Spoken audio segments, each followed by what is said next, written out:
Fill her up. You're listening to the Gas Digital Network.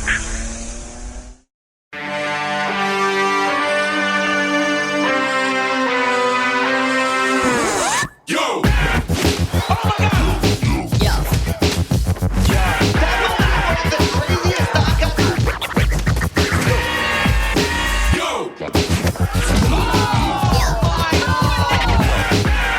It's Yo MMA Wrap with Louis J. Gomez and Dave Smith. Yo, yo, yo, it's the Yo MMA Wrap, yo, yo. What you gotta say? Hey, hey, hey. Yay, yay, yay. My name is Louis and I'm here to say, Coop, thanks. Appreciate it, Coop. Coop's got some nice legs. Keep the Coop. Come here, Coop. Come here, Coop. You see how? Come here, Coop. Throw it in his face. You see this, Coop? Do you see how light this is? Couple things. Less light? Definitely less light. Okay. This is the color of cum. I understand maybe for you, Coop, this Louis, is you something might that have a medical issue. I That's have. what your cum looks Puerto like. Rican cum is kind of brown. I gotta be honest with you guys. You've never seen Puerto Rican cum. You've never seen cum from. I can't name a city in Puerto Rico. Well, San Juan. No. Coop, I've second never of all, seen that. I know for a fact The this lights were isn't. You out. didn't make a new pot. This is an old pot. You just made me a cup of coffee. I didn't need you to make me a cup of coffee, Coop. I microwaved that because it wasn't hot at all. It wasn't hot at all. Coop, you understand if a pot of coffee is not hot at all, It's been sitting around for 6 hours. All day. Just gross. do you not drink coffee?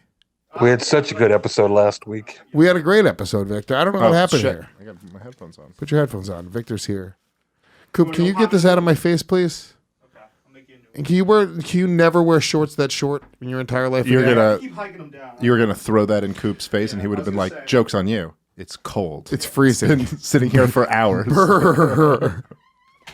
Oh, thanks. I was actually kind of hot. Appreciate you cooling me off with this cup of coffee. The was that? Shout out to Yo Kratom, who would not be serving coffee hot. Yo Kratom makes everything hot, including a $60 kilo of Kratom. Hot.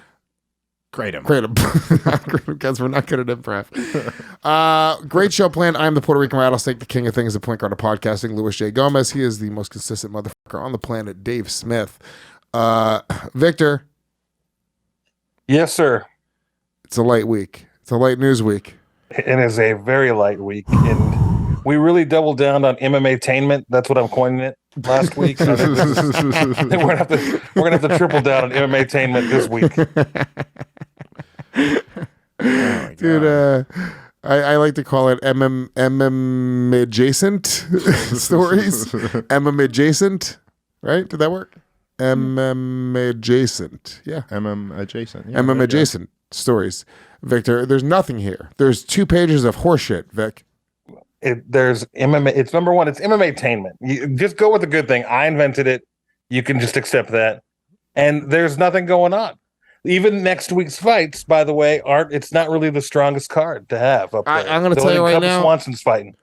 That's Okay. literally the only thing is Cub Swanson is fighting. Can I make something very clear? I'm telling you right now, I'm not watching next week's card. It's during Skankfest. Yeah, there's no It's chance. in Vegas. It ain't happening. The chance that I even find the time to watch this card, I'm going to say it, this horseshit female-led card, it's ridiculous. Here's what I'll say. Anybody who, instead of going to this card in Vegas, if you guys want to come to Skankfest instead, you could use your UFC ticket to get into Skankfest instead, because I feel bad for these people. You want to see a show?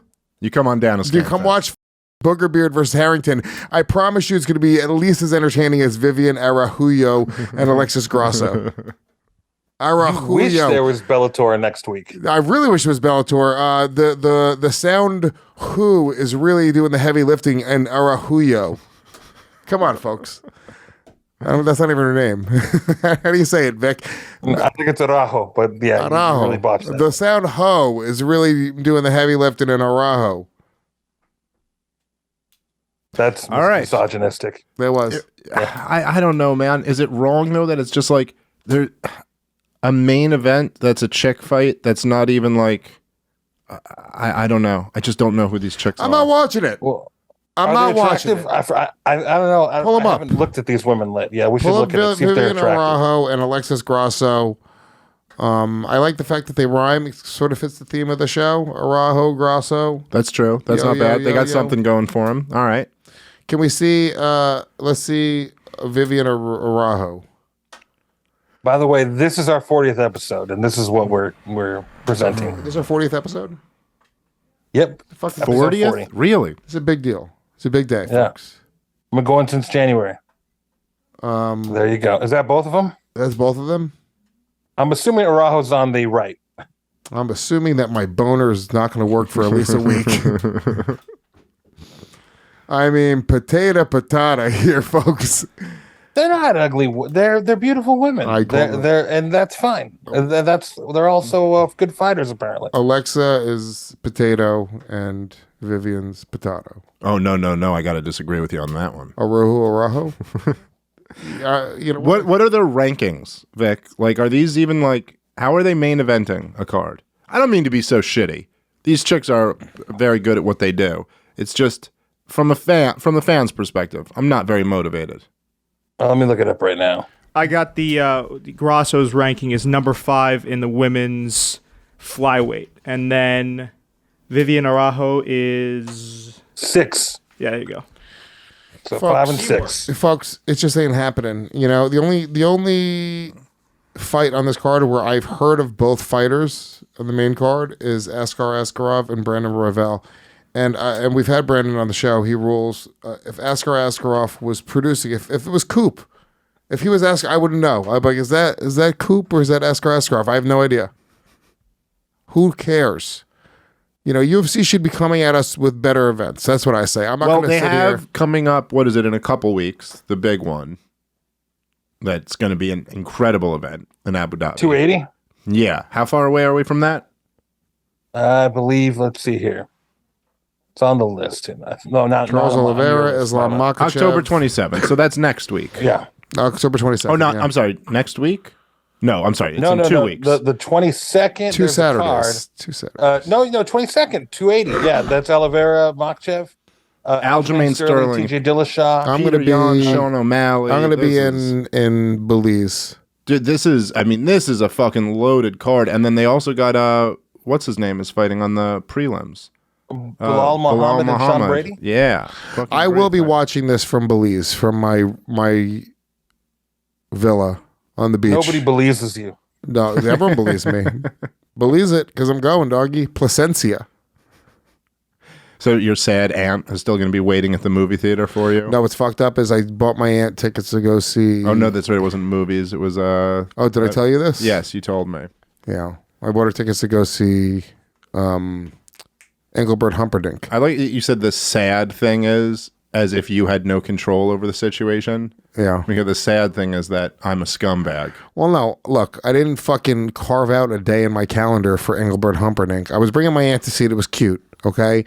And I happen to have a little bit of time. Me and my chick both have a specific week off. So we said, let's go take our first trip together like this. All right. Well, that's So important. And you know, I can't even, for your chick, huh? what'd you say? You crossed your aunt for your chick. You said, "I'm going to take my chick over you, my aunt." Vic, you got to see the difference between these two women and how they look. It's, I mean, my aunt on her best fucking day. I mean, my girl can be covered in fucking shit and flies circling around her head. I'm going to Belize with her. It's a fact. Thank you, Coop. Let me see. It's a little bit darker. It's hot. Look at this, Coop. Finally. By the way, fact: Engelbert Humperdinck sang a song for the Beavis and Butthead soundtrack.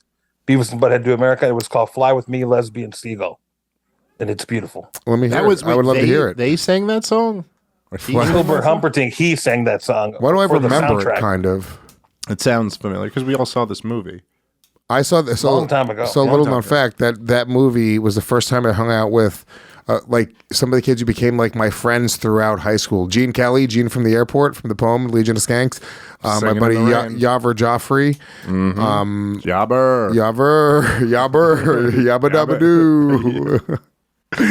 We all went to go see this movie, and we were in the 9th grade when this came out. And hold on, not yet, Coop. I'm telling a story. I'm reminiscing. We got to stretch. There's very little MMA news here, so everything that reminds me of an anecdote, it's coming out.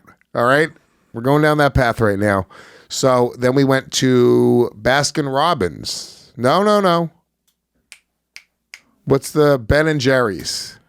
We're going to get every detail of the story. Well, out, it's important. no matter how long we got to think about it. It's important, actually. I believe it was a Friendly's.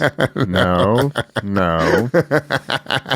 Give me a minute. Literally a minute. There was a Friendly's in the adjacent parking lot. No, doggy.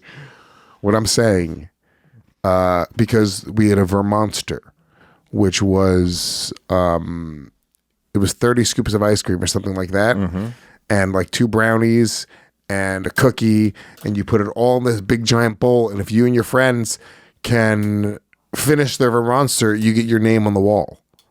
And like your picture. Become a Rockland legend. You become a Rockland County fucking Vermonster legend. And me and my Justin Gelfond was there. He had vodka. And Justin Gelfond took the vodka and all the ice cream started melting down and it was just a soup at this point. And then he's poured vodka into it. How we built the Vermonster Sundae. Yeah, dude.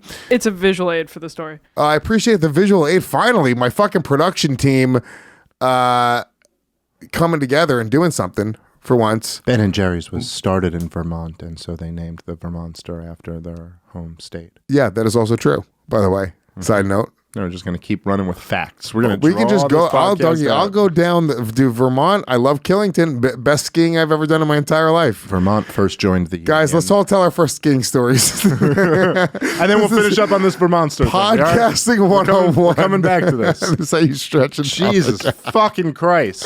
So what happened? You guys you were teenagers and you ate a big dessert and put vodka. Well, in no. it? Justin Galfond poured vodka. This is worse than the fight card. This weekend. That's not true. This is actually legitimately more exciting than the fight card. Story. Right now, it's a tie for me. No, he poured the vodka in it, and we couldn't finish it because it was disgusting. So we cheated, and we poured the Vermonster like under the table. So not only did we like lie and get our picture on the wall, but then the people later on realized that we just poured it all over the floor, and they had to clean it up later. Did they take your name down off the wall? Probably. They probably tried to find us afterwards and beat us up. They were also just black teenagers. There you go. Oh, this is a legit crime that you just committed, and luckily we have photographs of you right here on the wall. Luckily, we are also criminals and recognize criminal activity. So, yeah. So, that was my story, and I'm sticking to it. I think I'm going to invite Brandon Royval on next week. Doggy, stop it. We said no more guests, dude. We don't need guests. We're going to fucking pitter-patter through a fucking gay-ass interview, Victor. We don't care. He ended the curse, and there's very little happening in MMA right now. There's a lot happening. Vic, think about how many episodes we had guests on where we talked MMA with them. All that time, we never even got Lewis's Ben and Jerry's. Never talked about story. Never talked about ice cream tales. Yeah, I mean, never told ice cream tales from the past, Vic. It's just time that could be better spent. And we had our best month productively. Yeah, so. Well, I'm just letting you know that we're fucking. This is why it's the best MMA show because fine. I brought it up. That's all. We don't always need to fucking. I mean, look, by the way, there's also other shit. There's plenty of stuff that we could have had in here. Frank Mir wants to share a card with his daughter for his retirement bout. That's a story. We're both dads. Hold on. That's a major story. Frank Mir has not retired. You're telling me Frank Mir is still... Frank Mir's a legend. And honestly, we almost had him on the show as a guest, and that could happen. I would do a legendary status type guest. No offense to Brendan Royval, because he's a fucking god, dude. He broke the curse. He broke the curse, all right? But he's not a legend yet. Okay, Frank Mir's a fucking legend. But that's a story that I would talk about, Victor. See, maybe from your perspective, Vic, you have to understand who you're dealing with. You have to produce for me and Dave. Me and Dave are annoying, preachy fathers. Yeah. Okay, give us the opportunity to talk about what it would be like. And fighting on the same card as your daughter is something I can relate to. Just last night, I fought her mom and she fought her baby brother. That is true. And we both won. Mixed results. Dominant. Yeah. Dominant victories. That's good MMA talk right there. That is good MMA talk. So Frank Mir wants to share a card with his daughter. I think Frank's great. I've interviewed Frank Mir before. He's the fucking man, dude. He understands MMA on a different level. He's got a daughter named Bella Mir, who she's young, dude. She had her like professional MMA debut when she was like 16 or 17. It was fucking crazy to think about, like, your daughter, much less your fucking son, dude. Your daughter going into it and like, you know, it's a fucking, that has to be a mind fuck. you have to have another level of toughness, right? Because not like you have to be crazy to do it, right? To go and to fight in a cage and to just want to have punches thrown at your head. Sort of a crazy person mentality, right? At the very least, I think most people go like, yeah, you have to have, even if you don't say it in a negative way, like a crazy person, there's something there that is very different than the average person. Most people It's different, for sure. not want to have punches thrown at their head. They're like, it's not worth it, especially on the lowest level where there's no money in it. You're just doing it for the sake of doing it, right? That's fucking crazy. But then, so you sort of like, you throw away that personal instinct survival thing to do that. You go like, well, no, I'm going to fucking just go and do this and test myself, which I get. I've done it and I'm going to do it again, right? But then for your own child, like my son would have to be so into fighting that it's like it's his passion. And he's in jujitsu, but he's in jujitsu not because I want my son to be a professional cage fighter one day. He's in jujitsu so he can defend himself and have the confidence to not have to.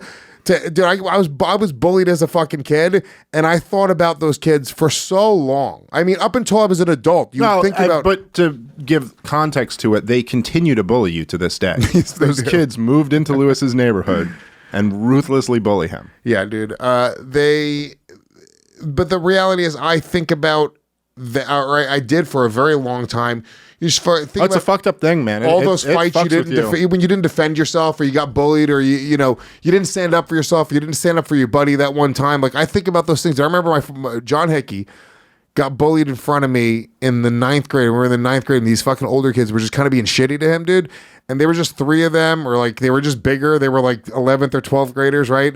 Like, and I did the math. Like, I was a tough enough kid. Like, I was the kid that my dorky friends would all sort of look to if some shit went down, right? But I sort of did the math, and I was like, John's gonna get his fucking ass kicked. If I try to like make it a thing right now, like he was getting bullied by these kids. They made him do push-ups or some weird shit like that, right? And then I remember my buddy John looked at me. He was like, Lewis, like he was like almost like help me. And I think about it to this day. Like I kind of fucks me up a little bit. Like I didn't try to fight I should have just started punching these kids in the fucking face. But in my head, I was like, oh, we're gonna get jumped by these 3 kids, and he can't fight at all. So it's You're just gonna get fucked up by I'm 3 about people. to get fucked up for and they're being dicks to him, but they're not like hitting him or anything. So, but I think about that. It fucked me up for a long time. Dude, I thought about that. I haven't thought about it in a while, but that was one of the things that I would think about for like up until my mid-20s. Can I tell you something, Lewis? It was you. No. You gotta let this shit go, man. Gotta let it go.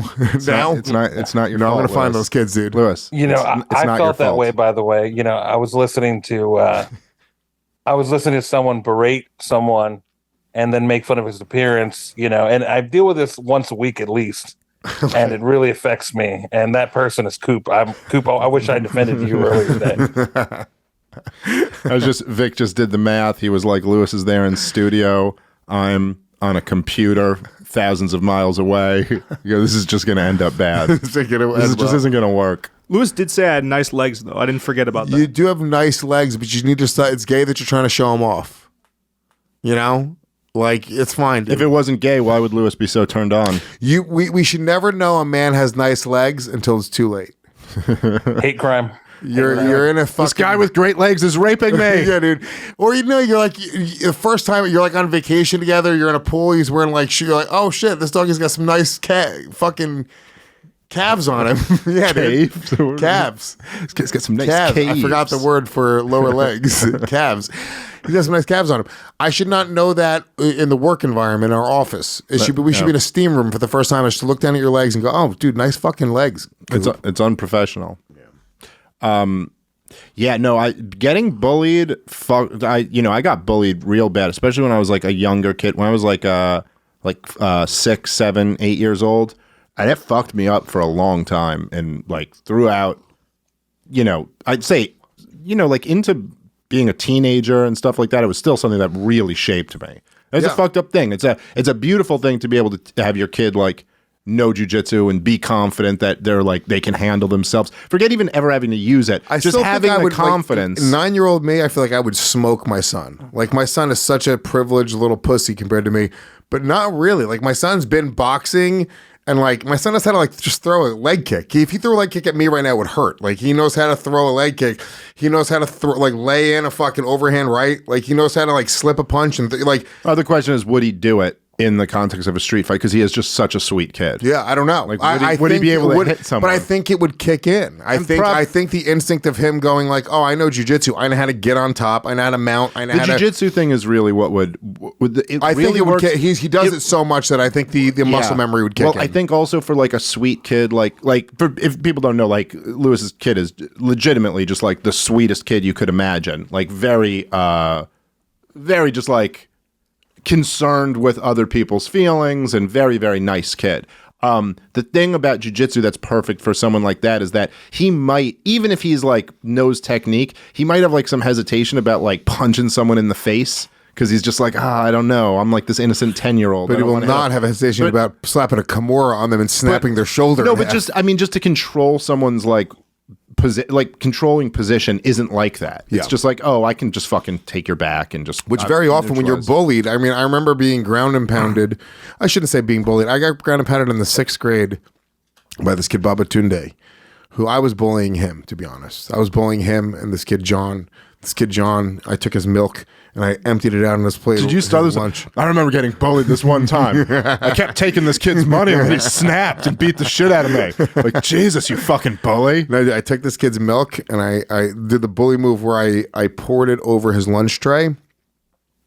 And then he was like, what the fuck? And I was like, yeah, what are you going to do? And then his buddy, this little African kid, double leg took me down. You don't know what I'm going to do? Dougie. I'm going to haunt your dreams. Dougie, he double leg took me down. You will be talking about me on a podcast in 30 years. He mounted me and then he ground and pounded me in front of the whole school as they all cheered for him. He was right. Yeah, oh yeah, dude. They cheered like, get him, yeah, finally. The tyrant Luis Gomez. Louis Gomez. Motherfucker. You were a bully, man. You know that, don't you? You are a bully, Vic. Don't come at me like this. I've protected, you know what? Dave's protected you your whole life, and I don't know. You bullied Chris Tinkle, Vic, for years. Chris Tinkle and I talk like every 2 weeks. We're still friends. That's because he's scared not to be your friend. Fuck. We're pals. I just don't understand. How is Chris Tinkle doing? He's coming to doing Skate. Oh, is he? Oh, great. He's going to be out there. You guys are, he's looking forward to hanging out with you guys. Yeah, I'm looking forward to that too. I haven't seen him in a long time. Yeah, Tinkle will be a good time, man. Hell All yeah. hammer fisting. Did you tell Dave about your spat with the guy that owns a gym with former UFC contender TJ Grant? I don't even remember what this guy, what's his name? Oh yeah, TJ Grant was like, he had injuries that just like took him out. He was like, if you remember, he was on the rise. He was about to get a title fight, I think. He had a concussion that took him out. Oh, that sucks. But he was going to fight Benson Henderson, and that went the wrong way. But if you remember, he beat what's his name? Jesus Christ! The guy who trained at Extreme Couture, who was a fucking really good lightweight. The guy who fought Frankie Edgar 3 times. Jesus Christ! What am I fucking? Yeah. I know you're talking about Gray Maynard. Gray Maynard. He beat Gray Maynard like in Gray Maynard's like prime. Yeah. And it was like, holy shit, like this big and then that's right, he was gonna fight for the title. And then got fucked up. Now that, by the way, the concussion thing, that is the reason why I wouldn't fucking want my kids. I wouldn't want my kids doing anything. Like I wouldn't want them playing tackle football or doing any type of fighting. I just wouldn't want them taking shots to the head. Yeah. Like it's just too scary to me of like what it's just a very risky thing. Like it's really genuinely very risky. Let's say your kid just wanted to train jiu-jitsu or striking or I would have absolutely no problem training jiu-jitsu. I'd encourage that. Yeah. Training striking stuff, I'm not completely opposed to it. I'd be concerned about like hard sparring and shit like that. Like kids don't really hard spar. Yeah. So as long as they weren't doing that, well, I didn't know how old, like what age you're talking about. But as long as they weren't doing like hard sparring. I mean, that's it. You know, like my son would have to, if my son got just really good, really, really good, you know, at jiu-jitsu, let's say he's just a killer at jiu-jitsu, you know, he's 13, 14 years old, he's becoming like holy shit, like he's a real athlete now and like, you know, and he's like, oh, I want to make the transition to MMA. Like, yeah, I would 100% support him. I just wouldn't, it would be really rough to watch. I mean, if my son has a cough, like I get like anxious. I would really discourage my kids from doing it. I mean, I guess there's a certain like level that if this was their life and their passion and really felt like it was their calling, that eventually you're gonna be like, all right, fuck. I guess, you know, maybe. But I would really do everything I could to discourage that. It's just like, dude, there's really brain damage is fucking a really profound thing to fuck with. It's a real profound thing to risk. It's not like risking like blowing out your knees. You know what I mean? Like it's I don't know. It would creep me out. I would not want that for my kids. Especially a young kid, because they're taking sustained, head trauma throughout years and years and years and years. A little bit of a different thing. I would have a hard time. But yeah, look, Frank Mir, either way, Frank Mir does not have this concern because he has head trauma. But his daughter, she's 3-0, and she's a legitimate prospect. I'll also say, Frank Mir might have a different perspective on this. And there's that great line. Do you ever see Hoosiers? Great movie. It's with Gene Hackman. He's the basketball coach. Fucking great movie. Like just a great old school basketball fucking movie. And he's trying to get this kid to play on the high school team. And I think it's his, the kid's parents are dead, but it's his like older sister he's talking to. And she's like, she doesn't want him to play, but he's really good. And Gene Hackman's trying to convince her to let him play. And she says, forget that. It's been years since I saw this movie. But basically she says something. She's like, why? So he can be like, it's like small town, like high school sports. And she's like, why? So he can be like one of these losers who's sitting at the bar in their 40s talking about when they were gods back when they were on the high school team and how many points they scored. And Gene Hackman goes, most people would give anything to feel like a god just once in their life. And it's a kind of interesting thing that you're like, maybe, Frank Mir might have some different feeling about like, do you know what the fuck it feels like to tap Brock Lesnar out inside of an octagon and then to hold the UFC title, heavyweight title, to be, forget it all. Forget pound for pound, to be the baddest man on the planet. Like, there was a time, you know what that is? There was genuinely a time where Frank Mir was the baddest man on the planet. Besides Fedor, yeah, sure. It was debatable at least, yes. Very but debatable. Look, he was the fucking man. He saw the absolute highest level of the sport. where he could... It was at the very least twice, debatable. By the way, he was that twice Frank the Mir champion. could... There was a time where Frank Mir could kill any person on the planet with his bare hands. Yes. There was a time, including Fedor. Now, I'm not saying that he would have beat Fedor, but he could have. Any given Sunday, Frank Mir could have beat Fedor, right? And he could have gone to the ground, and Frank Mir had the skill set to be able to. Yes, Frank Mir Nogueira at that time was considered the best heavyweight jiu-jitsu MMA fighter, and Frank Mir went to the ground with him and ripped his arm off of his body. So Frank Mir put people to sleep. He put Crow Cop to sleep. Frank Mir's a fucking bad man, dude. Yes. It's a scary, scary, bad fucking man. And there's got to be something about that where you go, hey, dude, I'm the guy in the world where I could beat just about anybody. All these guys that are smaller than me, dude, I would have fucking torn Chuck Liddell's arms off his body. I would have destroyed any of these guys that were smaller. I was the heavyweight champion of the world.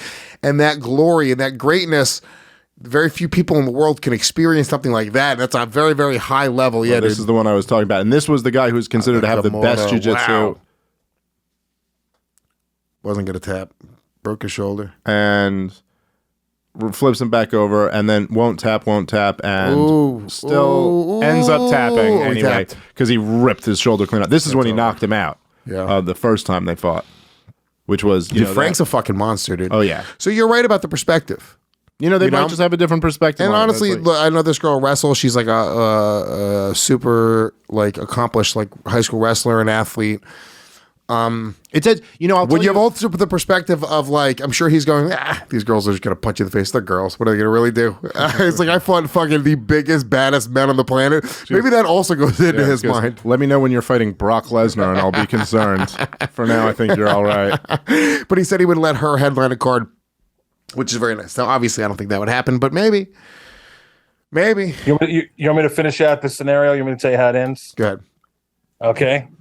She does 2 more fights. She meets a guy or a girl, we don't know, with a neck tattoo, gets knocked up.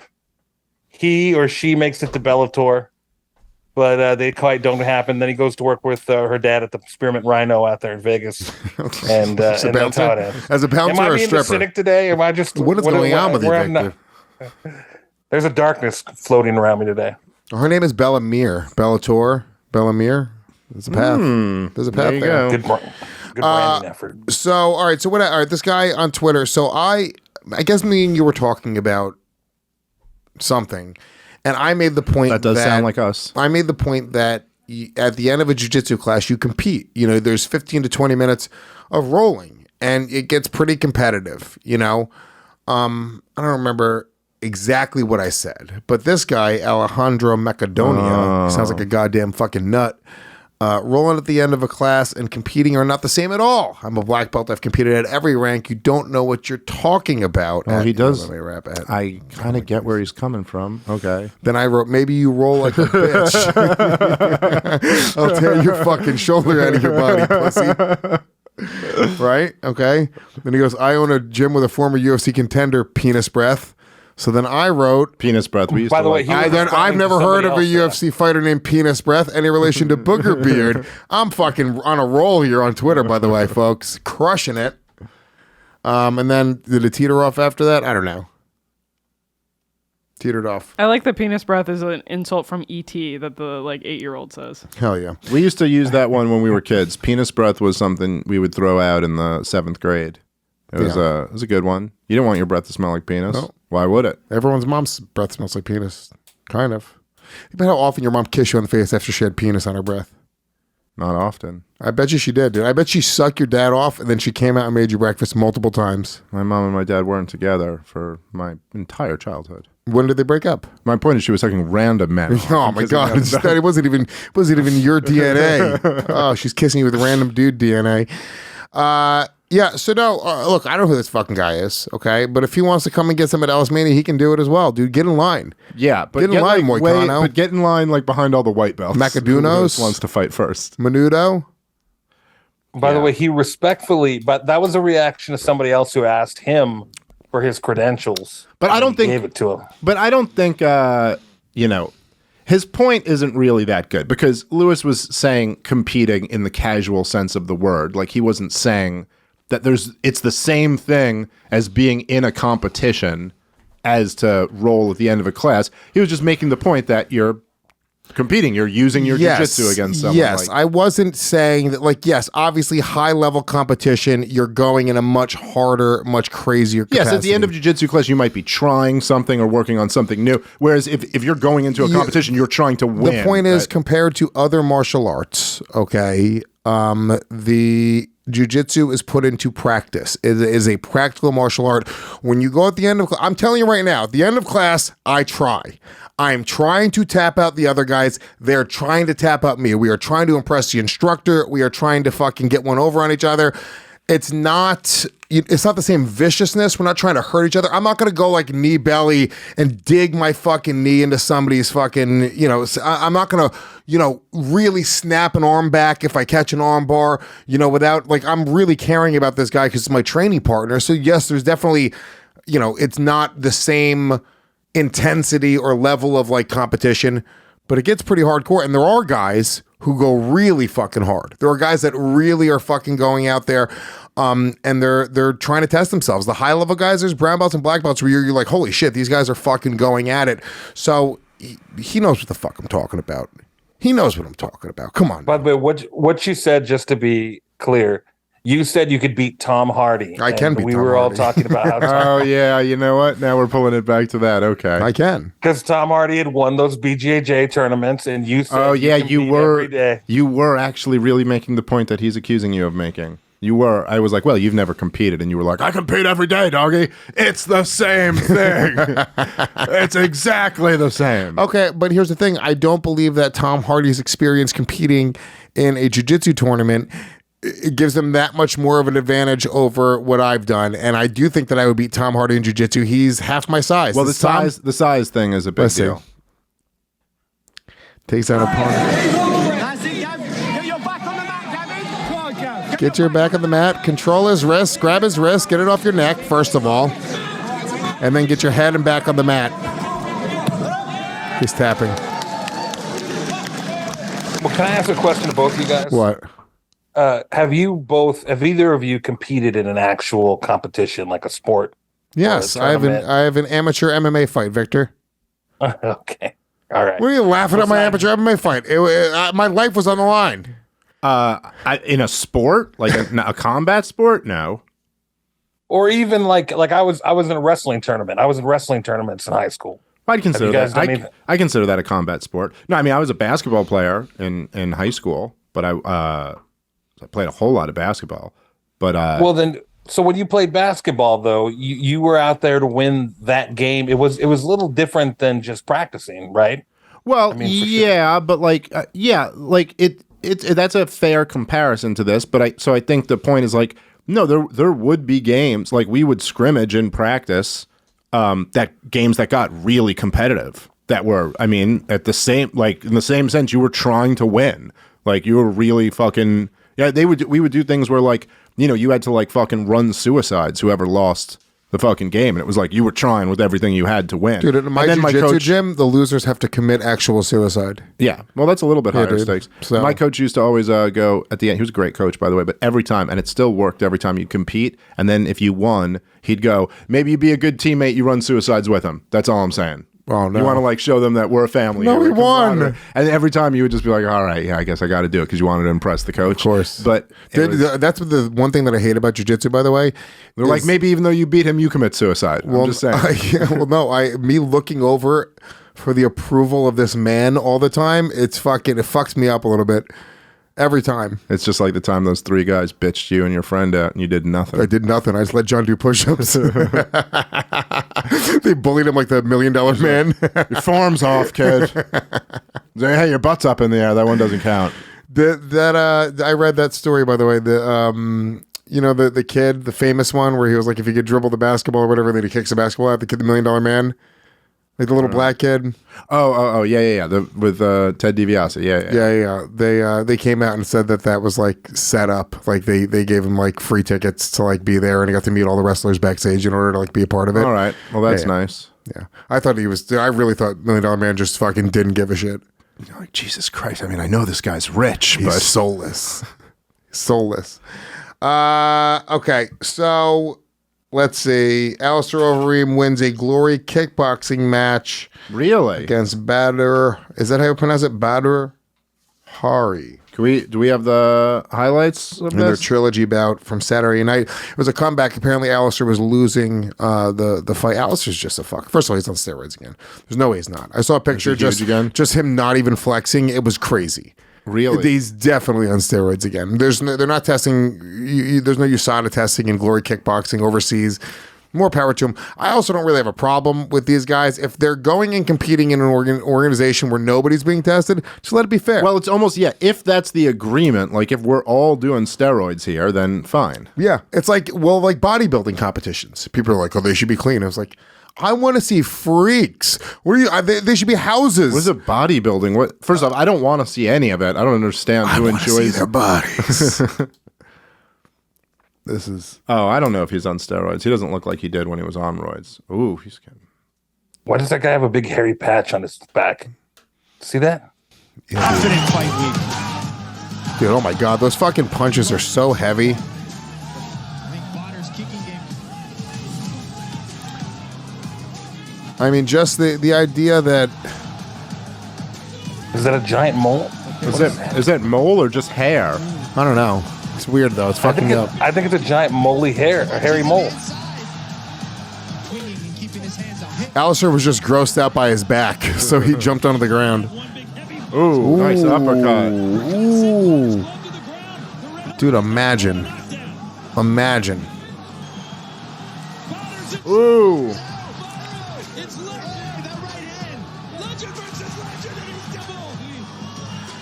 See, Lewis has competed at this level, by the way. Come on. Every Tuesday and Thursday night I compete at this level. Every Tuesday and Thursday night from 7 to 7:15 p.m. Here's me. Who did you fight, by the way, for your life against? Ryan O'Neal, Ellis Mania. For his life, Dave. For my life, dude. I mean, that was a competition for sure. It was an amateur, competition. It was an amateur MMA fight. And, if I knew then what I know now, I would have fucking literally murdered him. Let's play the entire second round. You know what? No, not the second round. Play the third round, doggy. Play the third round. Play the first or the third. Yeah. Let's avoid that second. I won the second round. It just... You want it taking it off. Dave, how about you fucking... I haven't seen you do more than a brisk walk in 8 years. All right. You fucking lazy Jew. No, listen, dude. I was just catching your back. I'm saying just don't play the second round.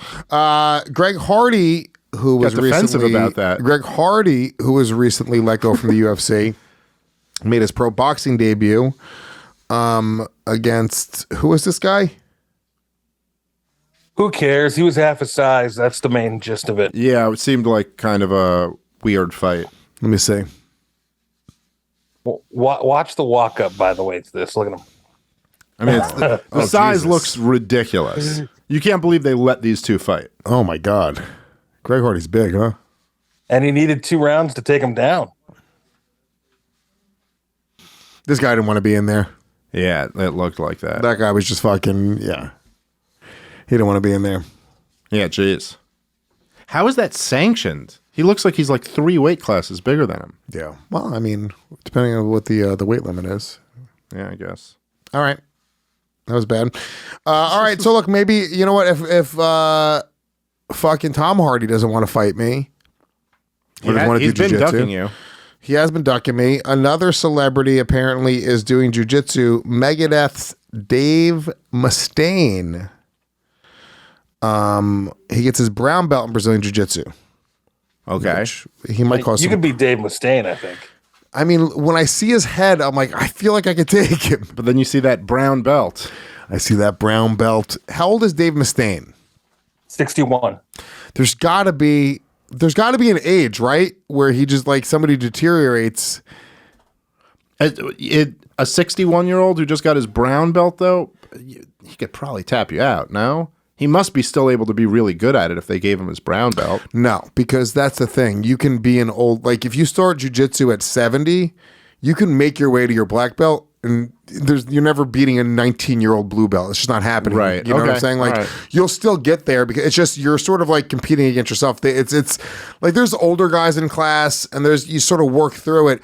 There's guys that have gotten their blue belt now, you know, but they're 50 years old. It's just because they've been doing it for a long time. They're committed. They are good. But if they get against a really young, athletic dude who understands what they're doing, I'm not young or athletic, though. So the point I'm making is that Dave Mustaine can probably still beat me in jiu-jitsu ultimately. Because I move like an agile 60-year-old. Like I'm fucking out there, dude. If you found out I was 60, be like, yo, that guy's 60, dude. He's a killer for 60. She goes, I mean, sure, his arthritis is getting to him, but, you know, look at him. Look at his technique. Yeah, I grew up on Megadeth. They're still playing music, man. I Are they? love Megadeth music. Ed or EJ Dolo in the Race live chat says, you notice Lewis wants to fight every person except for the one person who makes sense, Brendan Schaub. That doesn't really make a lot of sense. No, it doesn't. Now, I need fat old celebrities, guys. I don't know what you're talking about. But no, I mean, I'll give you credit that I think with both your fights that you've done, or the last one you did and the one that you have coming up, we're both like, I mean, in hindsight, like you were, you know, just much better than Ryan O'Neal. But going into that, it was like, he was like, oh, he's a black belt, and you didn't train. I never trained a day in my life. In my mind, Ryan O'Neal was going to be able to kick me in the head at will. Right. And it was like, no, it was the kind of thing like, oh shit, this might be a real challenge. I was fucking terrified. Going into it, I was absolutely terrified. And, no. Look. Were you wearing headgear? No. Well, we were at first, but then my headgear broke, and then we just took it off when I was in top position on the ground. Wasn't a good time for them to take off his headgear. Yeah, no, I mean, it was, and this fight certainly is like, you're challenging yourself to take this fight. So it's not like, you're not going to fight Brendan Schaub. Brendan Schaub, like, I know, I'm sure this guy gets it and he's joking around and shit, but like, I think sometimes people just don't understand the levels of like fighting and how good Brendan Schaub was. Yeah. Like to be like, they're like, well, I mean, he lost as many as he won. It's like, yeah, in the UFC heavyweight division. No, we were just talking about how Frank Mir was the baddest man on the fucking planet. To be honest with you, at one point they could have crossed paths and Brendan Schaub could have beat Frank Mir. Yeah. You know, like that. Like that's at the time. Not when Frank Mir was at the top. I'm saying like when Brendan Schaub came into the UFC. Yeah. Look, the reality is like, until you go and train with guys who like are high level, you don't really know. And then once you know, you realize exactly what a little bitch you are in the fucking world. And we are little bitches in the world. Everyone listening to the show, you're a little bitch. I'm a little bitch. Dave's a little bitch. I know what you're trying to tell yourself. Hey, I run a jiu-jitsu gym with a former world champion contender. I'm a black belt. Listen to what Lewis is saying. I'm telling you right now, dude. And that guy who runs a jiu-jitsu gym with a UFC contender, he'll tell you. He's like, yeah, dude, compared to a UFC contender, he's a little bitch. Yeah. And I'm sure he's a fucking bad motherfucker, dude. This is Shaw versus Crow Cup. Oh, yeah. We don't need to fucking show Shaw being awesome. Do you not understand what we're trying to do? He's the gringo poppy. You know what we're trying to do here, Coop? Trying to get views on the Fighter and the Kid Reddit, not by praising him. Be trashing him. It won't happen again. Fucking stupid ass. Do you not know how this works? Got my fucking He's production so team. angry at you. They don't get it, dude. Coop with his fucking beautiful thighs. It was a Chill. sick knockout, though. To be fair, Doggy, chill. Should have seen the way his head went Fucking off the chill. No, canvas. dude. Talk about his shortcomings, All right. I mean, please. I think he's better at comedy than I am, though. I don't know. He's better at comedy. You think Brendan Schaub's Definitely. better at comedy than you, Coop? Do you think I do a better job than Brendan Schaub? I've never seen Coop do comedy. I've done 3 spots, and that's You've only done 3 spots ever in your life? only ever in my life. One I bombed terribly. It was complete silence. One I actually did really well, and then one was kind of like in the middle, lukewarm. So Yes. the last one was equivalent to Brendan Schaub's last special. Yeah. I would say Brendan Schaub is better than you, yes. Probably. Maybe. You just Some have to people got point- natural you just have talent, to point dog. out that Latina chicks love hot Cheetos. They do love hot Cheetos. That's like half the act right there. If you can. No, Coop, I'm sure you'll be fine. You've only done 3 sets ever, though? Yeah, I mean, I just wanted to see what it was like, going up When on was stage, this? get out of my comfort zone. Before I started here, it was, Oh, so you're not trying to be a comic. I don't know. I mean, I know it's probably not That's a cool yes. to say, That's but a yes. He's trying to be a comic still. Well, if you're trying to be a comic still, you need to go do comedy. Yeah. Also, you got to get funny. What about you not being a funny human being?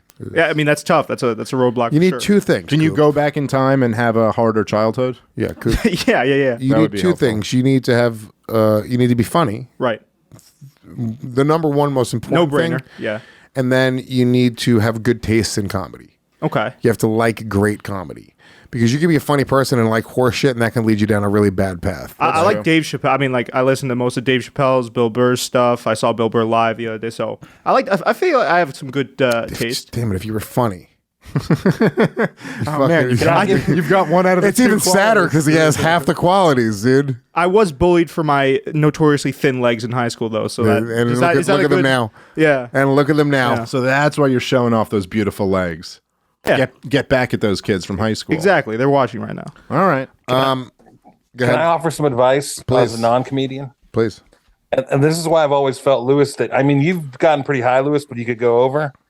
People like it when people fall down, Coop.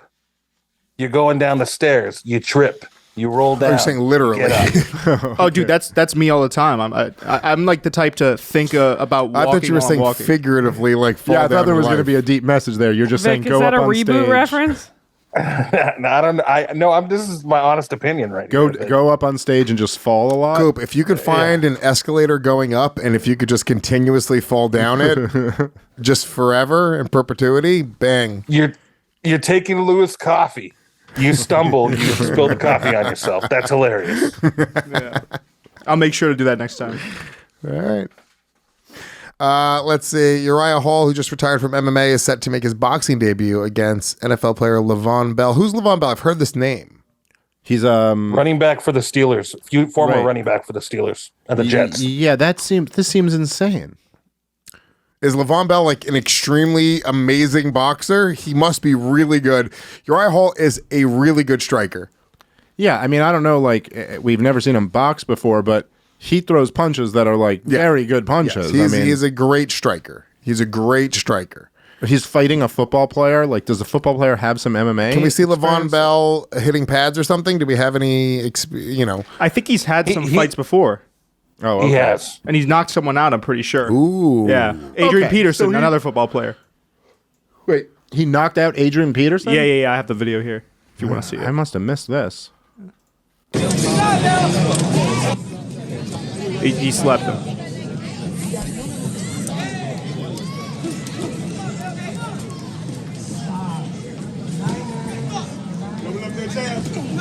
Ooh. I was gonna say the guy in the yellow looks like he's got good hands. Yeah. Wow, that was. I think a lot of it is his athleticism. Yeah, very That's his athletic. only fight so far, by the But way. he had good head movement. You know. Yeah, no, he looked good. He's clearly. It been doesn't training matter a though. lot. He's gonna get fucking smoked by Uriah. Probably. Probably, right? How big is he? He's a big guy, probably. Uriah Hall fought at 185. All right. All right, there we go. I'm looking it up now. Sorry, I was on mute. I got it. 6 foot. He's 6 foot. Okay. Patty Pimblett, this is our last story. We got to wrap up in a minute. Patty Pimblett says no one wants to fight him at UFC 282, and Terrence McKinney disagrees. Yeah, Terrence McKinney trying to angle for this fight. Patty Pimblett's like, no one wants to fight me. And Terrence McKinney's just like, out here. I've made my whole career that I want to fight you very much. Yeah. What's going on with this, Vic? Do we have any more information on this? No, I just think that it's kind of dishonest. You think of unless Terrence, who we've known and has been on the show, he's an honest dude, is lying. One of these guys has to be Terrence lying. not lying because he's publicly calling out Patty left and right. Terrence And over and over again. So I look. Here's the thing. I think Patty Pimblett's great. I genuinely think he's awesome. I'm a fan of Terrence McKinney. Obviously, I'm more of a fan of Terrence McKinney, friend of the show. I think Terrence McKinney gives Patty Pimblett problems. I don't think the UFC's trying to give Patty Pimblett that fight right now. yeah, but at the same time, it is a fight that would make sense because you're kind of like, look, you've got this guy in Patty who has way bigger stardom than what the level of competition he's actually fought. And His accomplishments, I should say. And good for him for creating that and being so entertaining and this fun personality and stuff. But he's either going to be this good and deserve it, or he's going to lose and stumble along the way. And if he's going to stumble along the way, you might as well give that juice to someone who looks like they could be a real contender going forward. So I think you might as well have this fight. I hear a lot of people were saying like, no, they'll fight down the road, in 5 years when it's like for a title or for a contender fight or something like that. And you're just like, I don't know. They could still do that. They could, if they're both going to rise to the top, they could still fight again and have a rematch in 5 years. I think it would be a great fight right now. And I do agree with you. I think Terrence McKinney gives Patty big problems. Big problems. His speed, his power, his wrestling. He's going to be a tough matchup. Yeah, I just don't see where. Let's see. I don't see where Patty has an advantage really anywhere. I think the athleticism, the speed, the power goes to Terrence. I think I guess you could say that Patty. I don't actually know. I don't have the records in front of me. I think he has probably more submission victories. Creative. He's I think Patty's a really fun, creative fighter. Yeah. I just think that Terrence would be a real fucking handful. I've seen Patty get hit and hurt in all of his UFC fights so far. There's been moments where you're like, oh shit, yeah, Patty's got some chinks in the armor right there. And I think that Terrence is just a very, very special athlete. We'll see what I mean. Look, it's also the sky's the limit. We'll see how Patty comes along. Who am I thinking of that?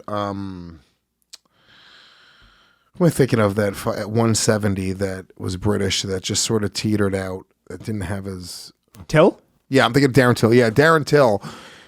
Till's another one where he had a lot of heat, a ton of heat coming into the UFC, and they put a lot of stock in him, and then some injuries and some tough losses, and Patty Pimblett, as he gets into the higher level of competition, we'll see how he does. Because the lower level competitions right now seems to be giving him, at the very least, giving him a test. That's one of the things that's a little bit strange about his situation, and it kind of speaks to how fun of a character he is and how fun he is to watch fight. But usually there are guys like this. Say Darren Till is the example you used, who had tremendous amount of heat at that point. Conor McGregor in the beginning. Sean O'Malley is a good example of this right now. Doesn't really have any win that you could point to over a top 5 guy or something like that. But all of those guys, what they all had in common was that they were smoking everyone. Now, they maybe at the time hadn't fought the best of the best guys, and then once they started doing that, some things were revealed. But Patty's had moments of struggling with guys that he's fought. This isn't even it's not like he's just been smoking everybody that he's fought. And so you're kind of all right, he's got so much hype, but there is such a big look. Just to fight Terrence McKinney would be a huge jump in competition. from what he's been fighting so 100%. far. He hasn't fought. And by the way, the loss that Terrence has against fucking Dober, he looked so good in that fight. It was such a fucking crazy fight. Dober's dude. a top 10 guy. He's a very talented fighter, and he was wrecking Dober, and then kind of like punched himself out and like went for the kill a little too much. He got caught. So look, I'd love to see that fight. I'd like to see it now. Why not? Right? But I agree with you. Put it on now. They don't need to wait on anything. This is what's beautiful about the UFC is you fight the best guys that are in front of you, and it's sort of like built into it. And you get a few guys who are at the very top, sort of pick and choose their fights. But the reality is everyone else sort of has to fight. So why wait? Right now, that fight genuinely could co-main event a pay-per-view or could headline a fight night with ease and get so much interest. I think we could squeeze it into this Saturday's. Maybe. All right, look, let's wrap this one up. Shout out to YoKratom.com for supporting today's show. Home of the $60 kilo. Go support YoKratom.com. They are supporting us and everything that we do. If you guys want to watch Skankfest live this weekend coming up, you can do it on mintcomedy.com. 12 different live streams, $10 per stream. Everything from Legion of Skanks Live to Goddamn Comedy Jam, Part of the Problem, and many other shows, Kill Tony and more. Mintcomedy.com. Check us out live on the road. LewisofSkanks.com is my website. ComicDaveSmith.com. Comic Dave Smith. More stuff coming up. Me and Ehrenberg, the Offend Everyone Tour continues to ride on all the way through January. And subscribe to Gas Digital. Use the promo code YOMMA for a 7-day free trial. Get instant access to the on-demand library for all the shows here on the network, plus access to the Racist Live Chat and many other member benefits. We'll be live on the Legion of Skanks if you're watching this one live in about an hour. So tune into that. Anthony Cumia joining us on the show. The great Anthony Cumia. All right, we will check you guys next week. Peace.